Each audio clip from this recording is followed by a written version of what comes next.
Where most people would have seen nothing more than a cramped parking area, the architects saw an entire house. The lot was tucked away along a narrow service lane in Melbourne, behind a row of commercial buildings. It was about 72 feet long, only 15 feet wide, and had been used for parking cars. Within that narrow strip, LLDS managed to fit 2 bedrooms, a library, a kitchen, a dining area, several living spaces, outdoor areas, and even a rooftop garden. You enter on the upper level.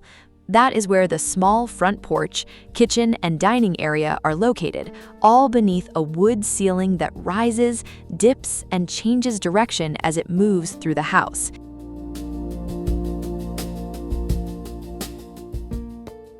Northcote House is the architect's own home.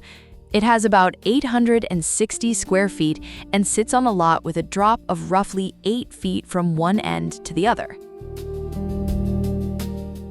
The narrow width shaped the entire layout. There was no room for a long hallway, so the house uses 3 staircases instead. And since there was no space for a garden around the building, they raised the garden and put the house underneath it.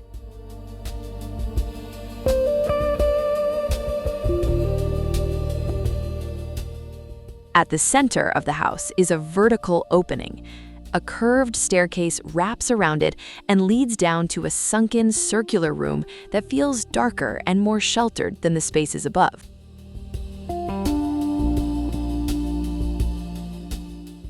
Built-in benches and upholstered surfaces follow the curve of the room, creating a place to relax, talk, or step away from the more open areas. Skylights cut through the roof and carry daylight down through the central opening to the lower levels. That same opening keeps the floors visually connected and helps air move through the house. There are hardly any interior doors. Curves, level changes, furniture, curtains, and changes in light help define where one space ends and another begins.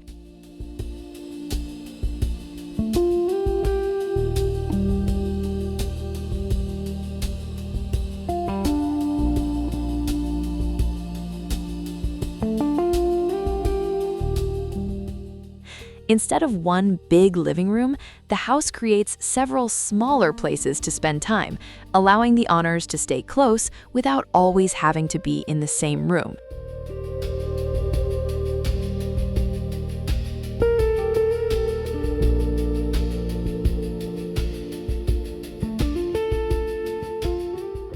Since there was no room for planting around the building, the rooftop garden stretches across much of the house.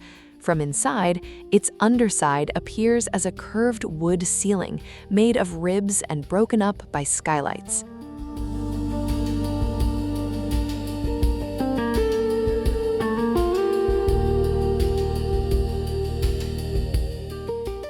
A staircase leads up to the roof terrace. From there, the lot no longer feels trapped between the surrounding walls.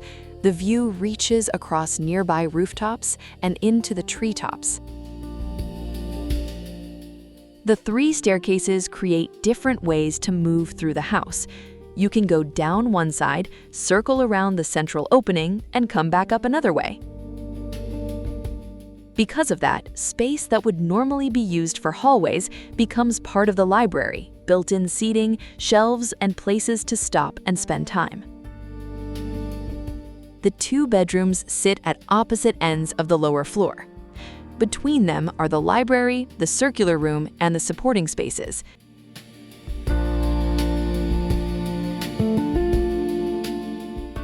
At the front, a small porch creates a connection with the service lane. At the back, a more private courtyard includes an outdoor shower. The folds in the textured concrete wall beside the dining area help reduce echo between the 2 long parallel walls. The concrete also helps keep the indoor temperature more stable.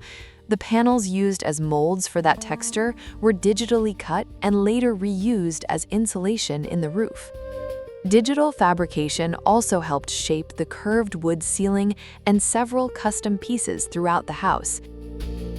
Northcote House takes a condition common to older Melbourne homes, a very long, narrow lot, but leaves behind the usual side hallway and predictable row of rooms. Here, movement happens around a central opening. 3 staircases create different paths. Smaller spaces take the place of one main living room, and the roof becomes a garden. It all started with a narrow, hidden space that had only been used for parking cars. LLDS placed 2 bedrooms, a library, a kitchen, living spaces, and outdoor areas inside it. And when there was no ground left for a garden, they lifted the entire garden up. Then they built the house underneath it.